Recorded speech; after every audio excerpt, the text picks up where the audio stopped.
Hi friend, welcome to our channel friends. ఇవాల్టి వీడియోస్లో PM Kisan 17వ విడత గురించి ఒక కొత్త అప్డేట్ అయితే రావడం అయితే జరిగింది ఫ్రెండ్స్. ఆ అప్డేట్ ఏంటో మనం ఇప్పుడు ఈ వీడియోలనైతే తెలుసుకుందాము. మీరు ఈ వీడియోని ఎక్కడ స్కిప్ చేయకున్నట్ల చివరి వరకు చూడండి ఫ్రెండ్స్. అప్పుడైతే నేను చెప్పేది మీకు అర్థమవుతుంది.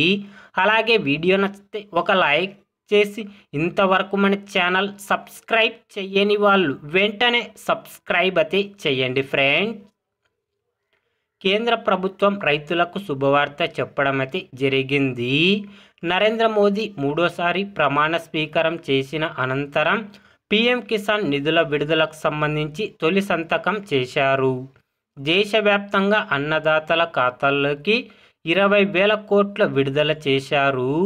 ఈ నిధులను పిఎం కిసాన్ యోజన పథకం కింద 17వ విడతగా రైతుల ఖాతాల్లోకి జమ చేస్తారు. దేశవ్యాప్తంగా 9,30,00,000 మంది రైతుల ఖాతాల్లోకి ఒక్కొక్కరికి 2,000 రూపాయల చొప్పున వారి బ్యాంక్ ఖాతాల్లోకి డబ్బులు జమ చేయడం అయితే జరుగుతుంది ఫ్రెండ్స్. కాబట్టి పిఎం కిసాన్ 17వ విడత డబ్బులు విడుదల చేయడం అయితే జరిగింది ఫ్రెండ్స్. పిఎం కిసాన్ గురించి ఏ చిన్న అప్డేట్ వచ్చినా వెంటనే తెలుసుకోవాలి అంటే వెంటనే మన ఛానల్ని సబ్స్క్రైబ్ అయితే చేయండి friends. Thank you for watching my video.